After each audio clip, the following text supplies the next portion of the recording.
Good afternoon, everyone. My name is Vernell DeWitty, and I am here to welcome you today to the December Mentoring Joint Learning Collaborative. On behalf of the leadership and the staff at the Center to Champion Nursing in America, I thank you for taking time to be with us this afternoon. We recognize that for those of you who are in nursing education, this is one of your busiest times of the year. Just to reinforce, we are recording today's webinar so that if you would like to go back and review it or share it with any of your colleagues, you may find it at the www.campaignforaction.org/resources. And the webinar will be posted shortly along with the full biography of our guest speaker today. I would like to inform you that today's webinar will consist of a presentation on the new essentials for nursing education and also a short video that will present an exemplar on applying the new essentials in nursing education. During the presentation, if you have questions, feel free to place them in the chat box, and we will be ready to respond to those questions after the presentation. It is now my honor to introduce a colleague, today's speaker, Dr. Dorothy Duca. Her full biography will be available on the Campaign for Action website, along with the recording of today's webinar. Dr. Duca is the Implementation Director for the New Essentials Core Competencies for Professional Nursing Education at the American Association of Colleges of Nursing. She has more than 25 years of experience as academic faculty, researcher, advanced practice nurse, and healthcare administrator. Her research has focused on applying implementation science methodologies to drive evidence-based solutions in healthcare and higher education, to address barriers and facilitators to change management. She earned her PhD in cancer nursing research from the College of Nursing at the University of Utah. She also earned a postgraduate certificate in bioethics and medical humanities from New York University. Thank you for joining us today. And Dr. Duca, please take it away.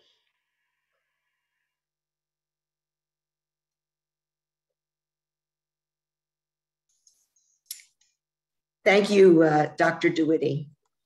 It is my honor to be here today to talk to you about the new essentials, nursing education for the 21st century. Briefly today, the focus of this presentation will give a bit of background about the development of the essentials, the implications of the essentials for education and practice, what this new model for nursing education means, and how we are going forward as a team and in collaboration with all others as members and practice partners to implement the new essentials. A task force and a vision for academic nursing was not new to AACN when this came forward in 2018. The Journal of Professional Nursing published what was an important document for a task force charge that was led by a group of distinguished Essentials Task Force members that included 3 co-chairs, 3 consultants, including retired deans, AACN board liaison, as well as AACN staff, and over 28 deans and faculty representing academia from diverse geographical locations, diverse programs across undergraduate and graduate, and other members. The charge of the Essentials Task Force was a bold charge. It was to evaluate the nursing workforce, not only in relation to education of nursing professionals, but also in the context of what was a changing healthcare and population demographic. They were asked to propose overarching recommendations regarding nursing education and the future of higher education. What was the pathway? But more specifically, understanding learners, preferred learning styles, and focus on students and teaching and learning methodologies in both the undergraduate and the graduate nursing education setting. What was nursing academia and what was the role in promoting specifically population health, social determinants, and advancing interprofessional engagement? What I like to say is, how was nursing to take their rightful seat at the table? The task force, as I mentioned, was encouraged to act boldly in addressing the charge and to bring forth a vision for the future of nursing education. And they did just that with the new essentials that was both determined by the task force through their consensus and then approved by the AACN membership. I think I'm going to ask Jasmine to put forward the next slide.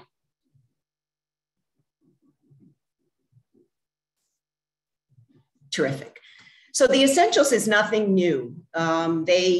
What is new is that what was 3 separate essentials documents providing a guidance for nursing curricula since 1986 was now 1 document in the new essentials approved in 2021. Next slide.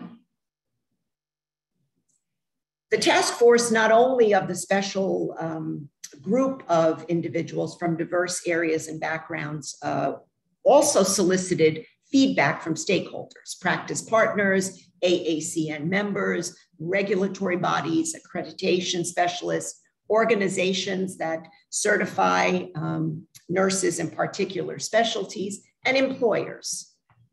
Next slide.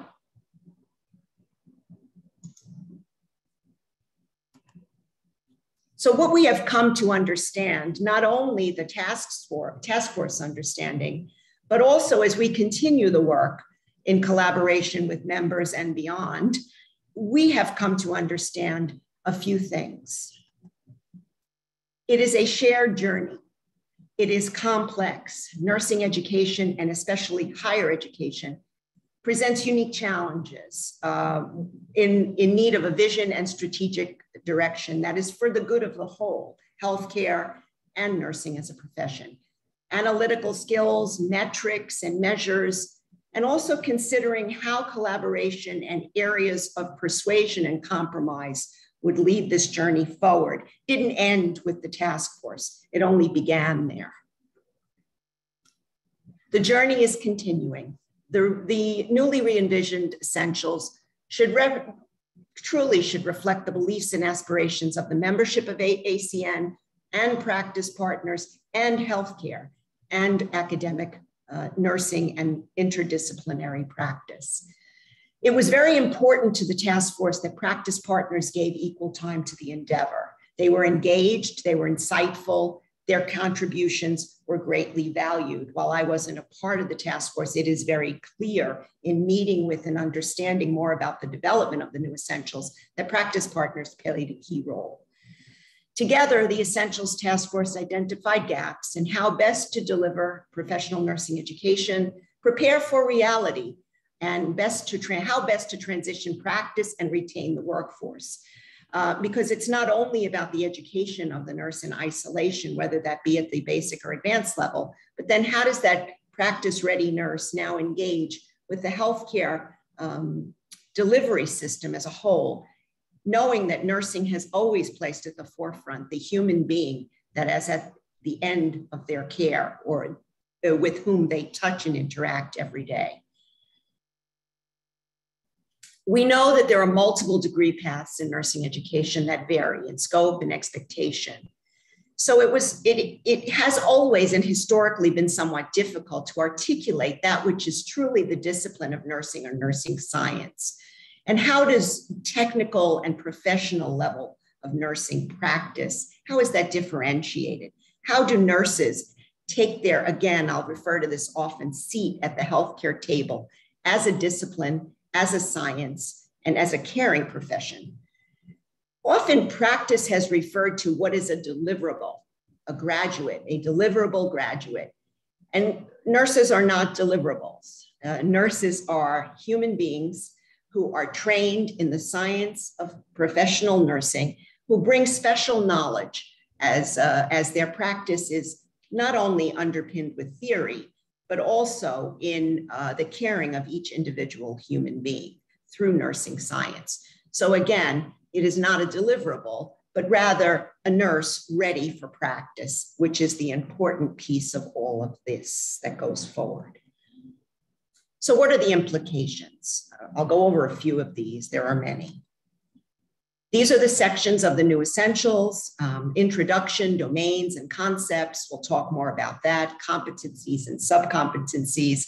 It can become a daunting task to look at the document and try to absorb what is contained there. But as it is read and reread, and we'll talk more about that, it becomes a document that's readable, that's understandable and applicable. And that's the important piece. So the new model for nursing education is outlined, implementing the essentials, considerations for curriculum, and some domains and competency tables. These are the 10 domains of competence. These are all important. They are not in hierarchical order. Each one has an overarching structure and framework, which then is brought forward in domains of competence and subdomains. But the important point here is that each of these carries an important weight and is part of how we move forward as a science and a discipline of nursing. The concepts, there are 10 domains and 8 concepts. The concepts are not less important than the domains, but at least equally important. And in many ways, because, or as I view them, each of these can interact and do interact with each domain. There can be a domain which each of these, all 8, is woven within one domain. So these in many ways are truly the foundation. And when we look at all of these have always been a part of what we have done as nurses and how we have been educated and have provided education, and also in the care that we've provided to our patients in cultural competence across the years. These just bring those a bit more to the forefront within the domains. We'll talk a bit more about that as well. I've chosen one here, which is domain 1, to talk a little bit about the question that often comes up when I meet with people, which I do every day, faculty, deans, practice partners. How do we differentiate, and how does level 1 or entry level, how does it scaffold so that level 2 or advanced level builds upon it? And I think that this one illustrates that in a couple of ways. When we look at 1.1a, where we identify, we're saying that this competency identifies concepts derived from theories. And then we look at 1.1e, where that's an advanced level competency. It's a translation of evidence, or below in 101g, an integration of understanding and synthesis of knowledge. So it would be impossible to translate or integrate or synthesize unless you can either identify, not only identify, define, articulate, or apply knowledge. So this scaffolding across programs and in an enduring way is demonstrated in the way these competencies and subcompetencies are illustrated in the new essentials. So when we say nursing education for the 21st century, there are many, many factors. What does the nursing workforce look like for the future? And how do nursing education programs, how do we prepare graduates to be work ready, practice ready? And I think, again, when we look at the nursing education paradigm over the years, nursing has always led in addressing cultural competence. And certainly as we look at inclusion of diversity, equity, and inclusiveness, that's always been an underpinning and now more specifically emphasized within the important concepts. The spheres of care, we'll talk more about those. Where training of nurses was often in the acute care setting, we really have to look now at primary care, primary prevention, and keeping our population healthy, regardless of where they live and who they are. Systems-based practice, informatics, academic partnerships, and lifelong learning. I think that in many ways, the COVID-19 pandemic has challenged both educators in practice and nursing specifically in the healthcare hierarchy or organization. But it is also given an opportunity for nursing to be in a level with colleagues in medicine and other, because everyone mattered in a pandemic. Every patient mattered. It was such a crisis that this was an opportunity for there to be more collaboration. How we sustain that is also important. And I believe the Essentials offers that opportunity as well. So why competency-based education? I won't go over all of this language, but students and learners are at the center of the experience. They assess their own performance. Where are they? How do they reflect on the care they've provided, the knowledge they've obtained, and not only a snapshot in time, but how do they then apply that in other circumstances? That's a key piece. Understanding technologies, learning styles, also important. But what I think is the key takeaway is learning and behavior in competence and competency-based education. It endures. It's not just the knowing, but the doing. And it's not just the knowing and doing in a specific snapshot. It's the knowing and doing as it applies in a particular learning experience. But again, using the trajectory of novice to expert or understanding, that particular knowledge and skill can now be applied across settings and in different circumstances where patients deliver care or are involved in the seat of nursing science. The Essentials model has two levels, level 1 and level 2. Well, level 1 is entry level, level 2 is the advanced level competencies.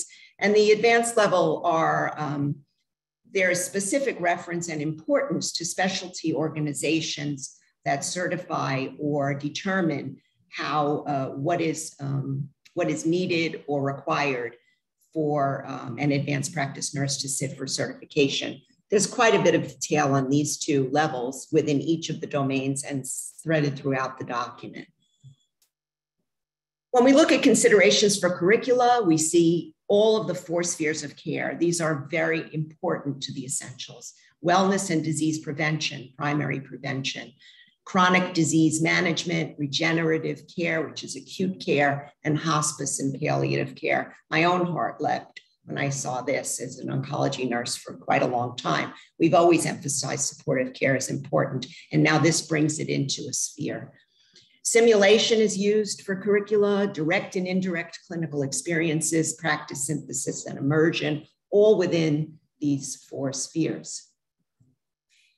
When we look at the advanced level considerations, these build on the level 1 subcompetencies, again, direct and indirect care experiences across all spheres of care with a minimum of 500 practice hours required for demonstration of level 2 subcompetencies. This Essentials requirement does not supersede those hours that are required by any specialty organization or a program that's preparing a graduate to sit for a specialty exam. There are opportunities for immersion experiences and concentrated practice. And a question that I get every day is, how does the Master's in Science, MSN, compare to the DNP? And it's the scholarly project and taking what is learned, what is known, the knowledge, the how-to, and bringing it forward in a scholarship-like project. More on that within the document, of course, and threaded throughout. So as I say, as I go through this, it's not a straight road. AACN recognizes the enormity and the breadth of the challenge and the opportunity. This may take 3 years or longer. There is no end point where I will say today, January of 2023, everyone will have completed this journey. No, this is a work in progress, a collaboration, and a shared learning experience across all schools, practice partners, and we at AACN are part of that. We are you, you are us. So my door is always open to discuss lessons learned, challenges, and opportunities to share what may become best practice. Additionally, AACN has appointed a steering committee. I'll talk a little bit about that at the end of the presentation. That will help myself as implementation director, Deb Trotman as CEO, and Dr. Joan Stanley, our chief academic officer, along with the project coordinator, Miriam Ryman, who works with me. We are the staff liaisons to this steering committee, which is made up of diverse folks from various backgrounds.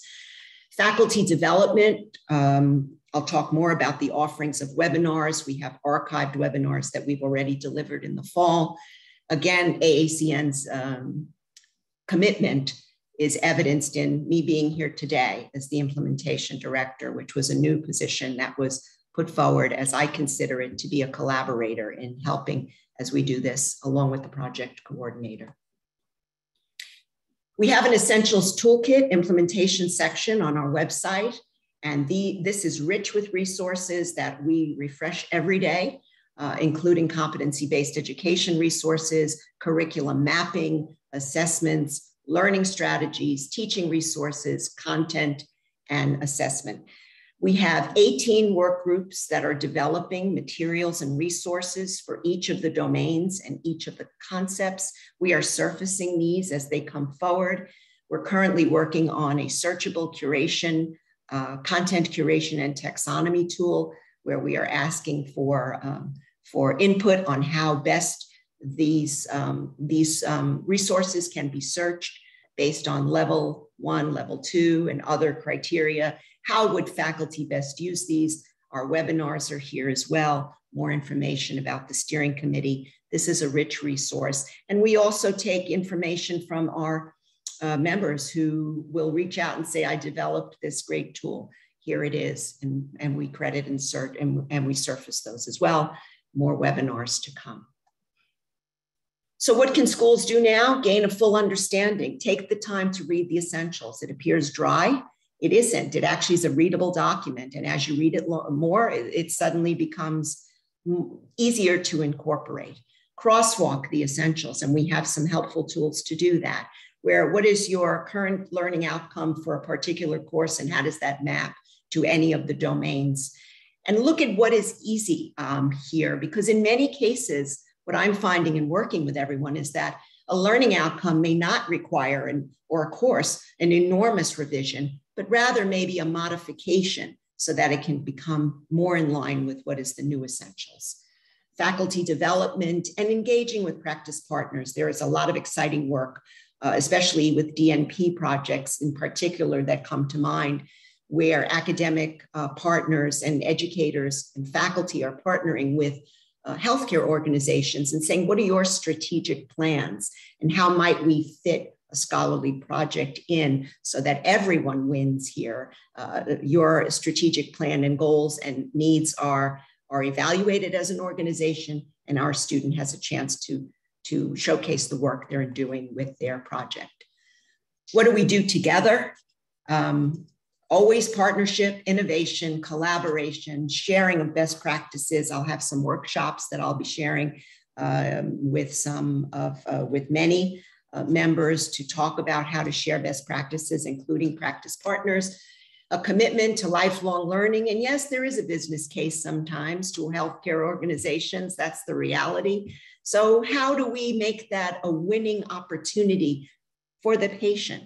I think at the end of the day, everyone, wherever we are as nurses, that's what we wish to do, make a difference. And however we do that in collaboration and in sharing, that is how it gets done.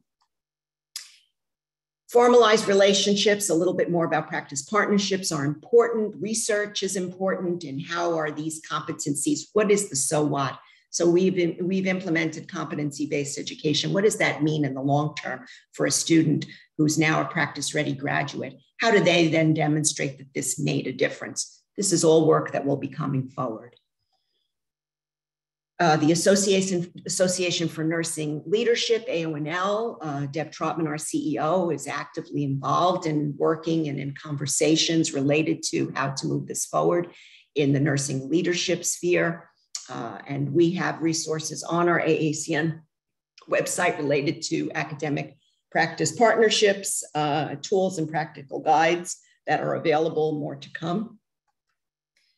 What does practice do? Again, same thing, gain full entire understanding, read the essentials, allow for staff development, engage with new education partners, just in the reverse. It's not isolation. Educators and academic faculty are preparing these nurse graduates.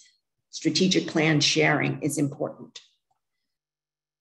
We have great programming coming up, exciting webinars, January through April, which are going to focus on the how-tos and really usable tools and strategies that some of these faculty have put forward in their programs and are moving forward with. And I think these will be great, of great interest. The Doctoral Education Conference in Naples, Florida will have at least 2 essentials related programs and some other excellent work.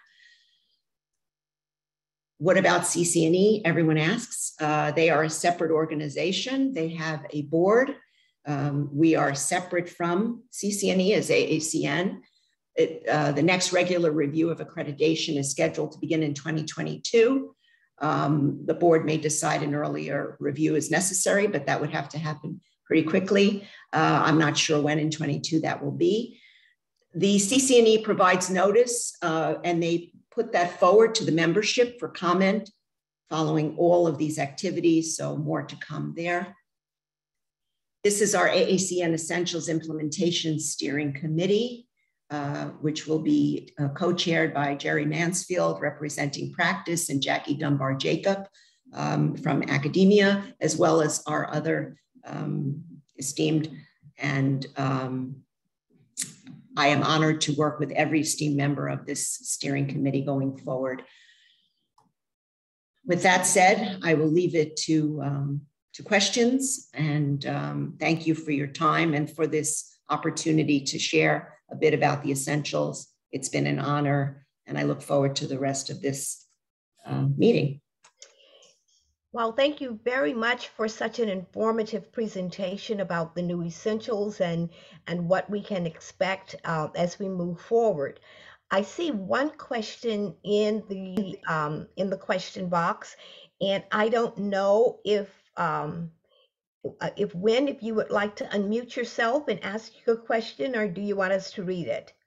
Sure, I can ask it. Thank you so much, Dorothy. That was so informative and interesting. So the question I asked was, I saw the slide where you said that students will be self-assessing themselves, and sorry for the redundancy, in the essentials.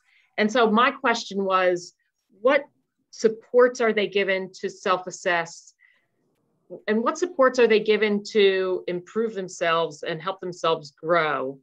And I'm especially thinking, I mean, I could see it in the context of anything. I think that a very potential difficult one is when it comes to equity and racial equity and justice and diversity. Because oftentimes it's a very heated issue. And so how can we make it safe for the students to self-assess and to identify potential areas for growth? Well, there are various ways that have been discussed in terms of, or are important and are already being introduced in curricula, where it's important that the students start with themselves. And how they do that is manifest in several ways. Simulation and recorded simulations, so that a student actually gets to see how they interact in particular circumstances, have a chance through faculty mentorship and understanding to evaluate that. They have opportunity in journaling. There are even novel ways where students can record their own interaction with a patient or a family. And I think that, what in case studies where particular challenging ethical concepts are put forward in addition as an important concept, so that it begins with the student. which is why it's so important. It's not what is taught in one course or one semester or one term.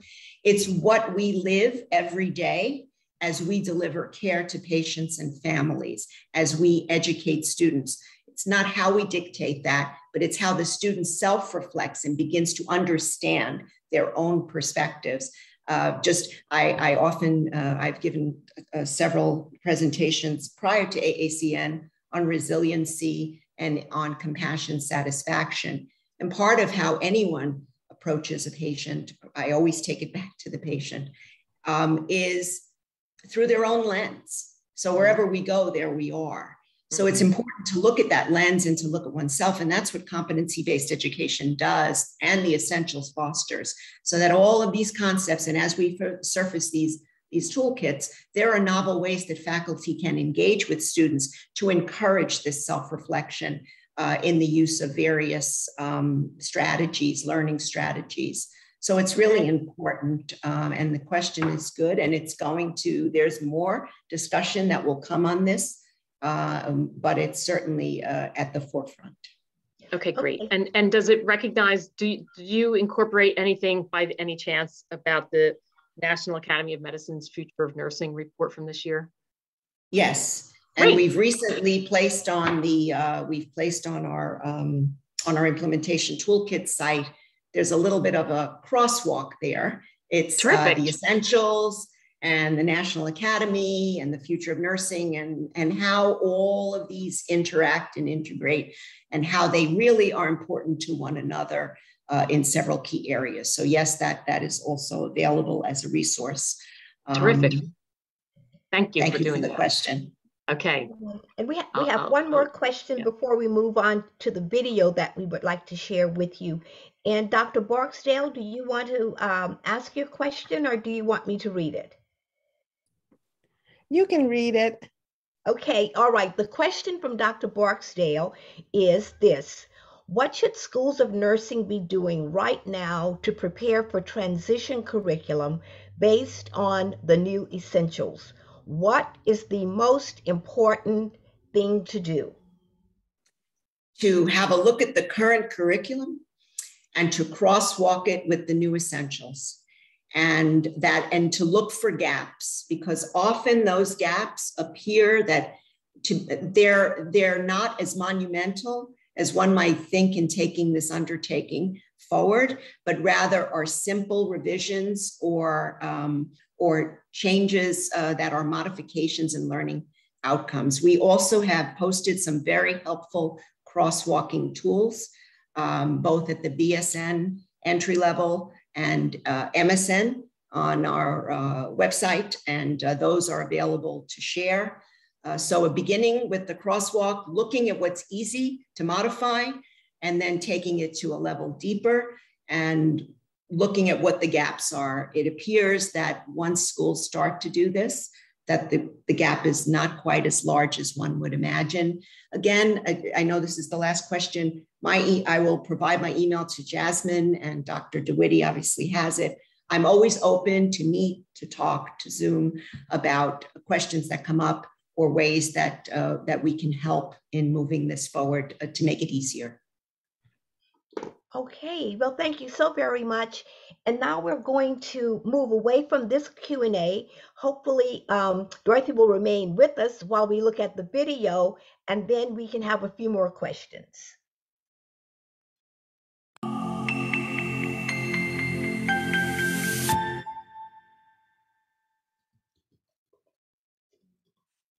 The latest Health Essentials document is being viewed as a game changer.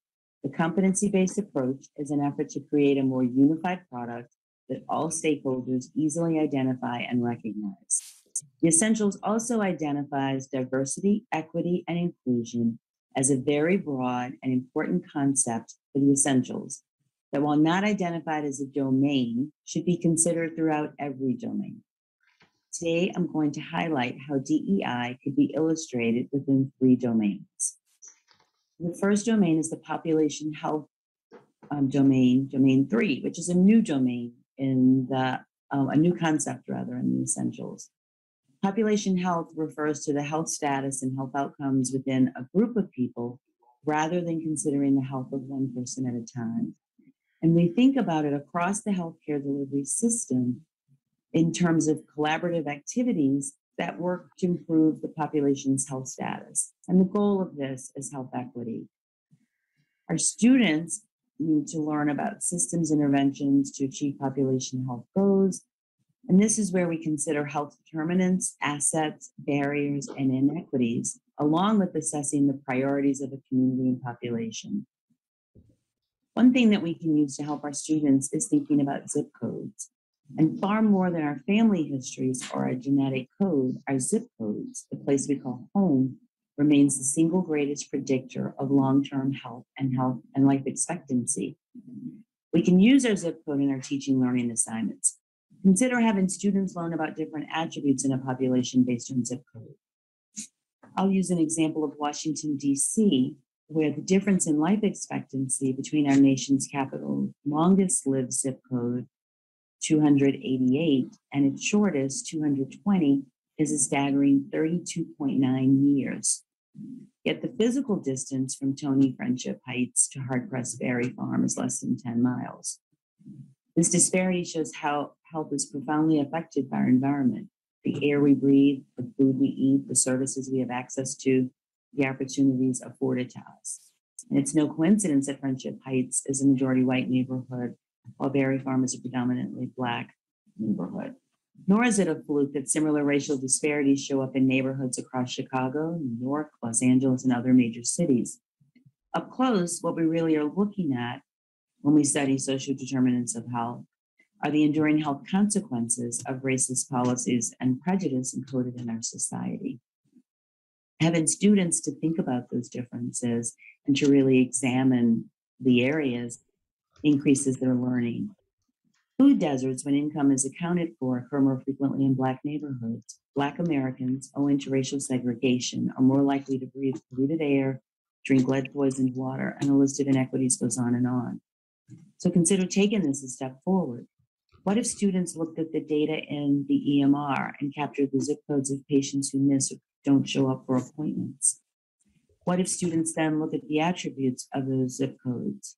Think of the strategies that our bright, talented students might envision. What population health initiatives might they pose? Can an assignment be having students attend civic meetings, the open session of a city council meeting, school board meetings, county meetings?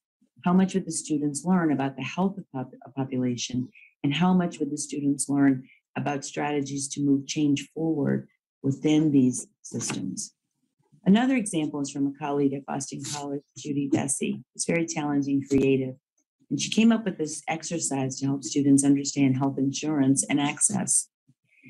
Students role play 5 characters, and everyone's told to bring $5 and change. One student plays a person who is underinsured, and they have to end up paying the most money for their health insurance, which is a pretty basic peanut butter and jelly sandwich and a Coke. The next student that's role played is one who is a single mother who has a disabled child on Medicaid. At that point, every student has to pay 50 cents for that person to have insurance. We can move through higher levels where students see that people with more wealth often have greater healthcare access and receive better quality of care, i.e. a fancy lunch of sushi or something exotic. We also see where at some point the person who's on the Medicaid loses their benefits because on the bottom of their bag lunch was a thing that said, every 6 months you've got to renew, and the person missed it. So the students learn some about what does it mean to kind of live in that world and what is it for that patient. And they learn about the higher level functions that affect people across a broad range within a population. Second domain that we'll talk about is systems-based practice. And that's really responding to and leading within complex systems of healthcare. And nurses effectively and proactively coordinate resources to provide safe, equitable, quality care to diverse populations. To function as change agents and leaders, however, nurses have to understand organizational structure and understand the interconnectedness of the pieces within those systems across healthcare settings and across continually evolving healthcare systems. So this requires agility, resourcefulness, which are valuable skills to address structural racism, discrimination, and to advocate for the needs of diverse populations. We think structural racism occurs at a systems level. So before we can change individuals, we have to look at the systems that enable inequity, racism, and oppression. Poverty and oppression aren't accidents, they're man-made. So that means we can change them. We have to teach our students to examine the causes at a systems level. We use Flint, Michigan as an example with lead in the water. It's easier to say that they are a poor, uneducated community. And this in itself shows our societal value for wealth and the privilege we attach to wealth. But the problems in Flint aren't caused by individuals. We have to look at housing discrimination. We have to look at decisions made at many levels of government that prioritize resources in ways that advantage some and disadvantage others. So once we understand the systems level factors, we're better equipped to solve the problem. Students often prefer that we give them this simplified sort of black and white explanations. And while those may be partially accurate, they really don't encompass the full length of complexity that we need to really think about problems in this conceptual system way. Again, role playing can be an important concept to help students get there. Concept maps, which many of us use, make students think at a systems level rather than an individual level. Root cause analysis with students, where you have students in roles like the researcher, the reporter, the editor, the synthesizer, making them think holistically about a problem. We take things like medical errors. It's really easy to think about the nurse who made an error, but if we really look at things within the system, we can easily identify that there's an interrelatedness of thinking about the labels that are put on by pharmacy, the ID bands that have to be put on, distractions that occur in the unit, intercom intrusions, errors with the pharmacy. So having students actually do the root cause analysis, even in something like an error, helps them to think at a systems level at what is going on.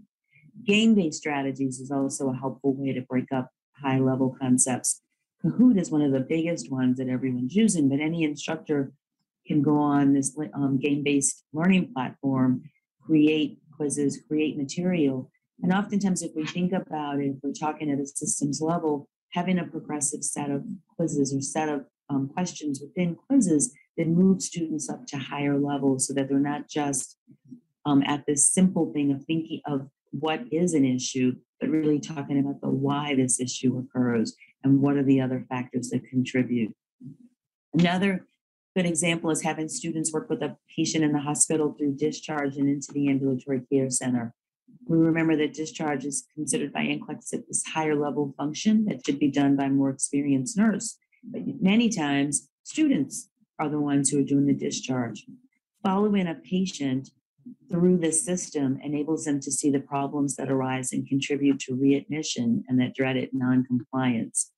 Following patients into their home environment lets them see what's going on, lets them see the neighborhood, lets them see the access opportunities available. The work between the inpatient and ambulatory system, as well as different providers, helps them to see bigger picture problems through a different lens. So this also adds additional context to the social determinants of health by illuminating those factors that create barriers or obstacles for patients. So the systems level helps our students then to recognize, understand, but then also synthesize the interactions and interdependencies in a set of components designed for a specific purpose, and really see in as a chain of events and a larger system rather than independent events. Finally, professionalism, domain 9. And remember, that's the formation and cultivation of a sustainable professional nursing identity, accountability, perspective, collaborative disposition, and comportment that reflects nursing's characteristics and values. Values of inclusivity, compassion, courage, advocacy, humility, caring, all bring about, are all important for us students and all things that we have to help them to grow in. It also requires that nurses and nursing students reflect on their actions and consequences, and that reflection brings growth. We all have lenses and worldviews shaped by our upbringing, our family background, sociocultural factors like ethnicity, religious affiliations, income, and wealth. So learning to respect others brings us to this place of solidarity. And not that we assume that our struggles are the same struggles, or that our pain is the same pain, or that our hope is for the same future.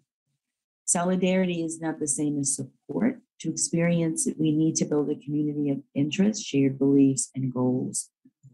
With students, we already do so many activities. Service learning is one where students are out in the community and not just helping, volunteering, but learning at the same time. So being able to take the content that they use from our classes and think about how they're seeing that play out when they're in these service environments. The use of reflective journals and make students think about the bigger picture issues. Again, that works well with service learning, because when we work with people who are different than us or in different life circumstances, it does make us reflect on our own circumstances, our own experiences, and our own beliefs. Debates with students about DEI issues. So they really do have to think about these issues and really move effectively in a discussion that considers both sides of any issue can be helpful. One of the things we do at my school is a poverty simulation. And the poverty simulation involves the students all watch a video before called Unnatural Causes Isn't Inequality Making Us Sick? And then they participate in this simulated poverty experience that they have to make challenging life decisions, including budget, employment, family needs, and other real life scenarios. So in each one, the students are assigned to different roles based on social determinants of health, diversity and gender, traditional and non-traditional family units, and socioeconomic status.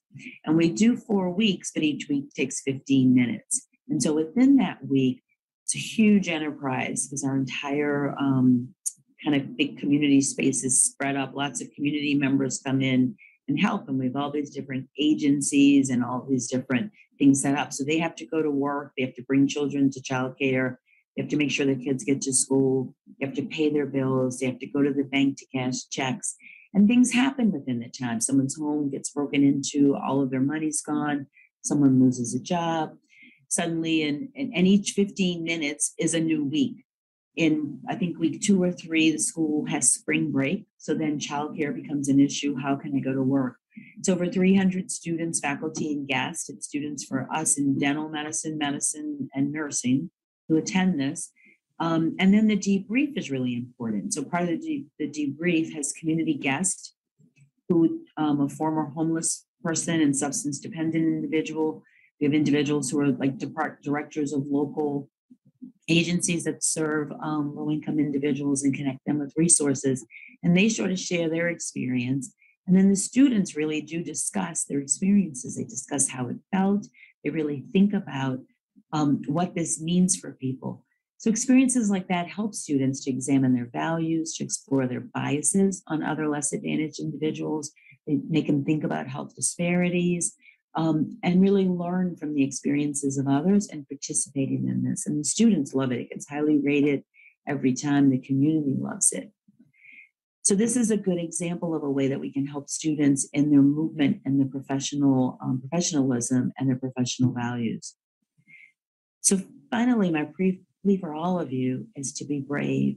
The diversity, equity, inclusion work is not for the faint of heart. It requires fortitude.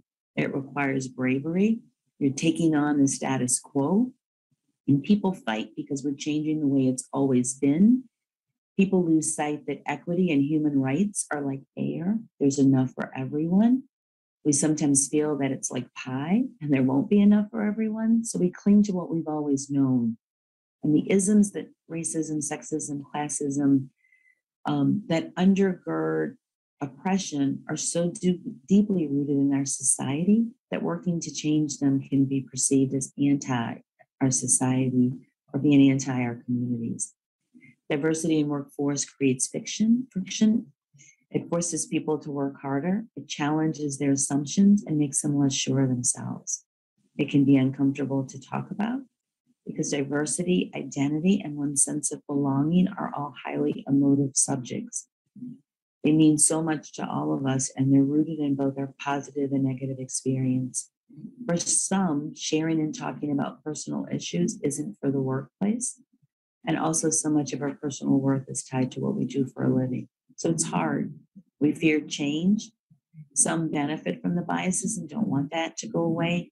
Others want change but don't know what to do. This is hard work. So in Game of Thrones, the character Bran used, can a person still be brave if he's afraid? His father responded, that is the only time a person can be brave. So I say to you, be brave, be bold, have the difficult conversations. And to quote Nelson Mandela, may your choices reflect your hopes and not your fears. Thank you.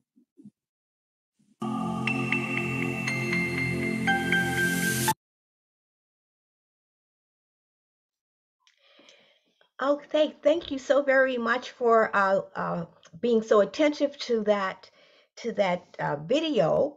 And in the video, Dr. Angela Amar is the speaker, and she is the dean at the University of Nevada School of Nursing. And in the video, we wanted to share that because she provided exemplars across 4 of the different domains.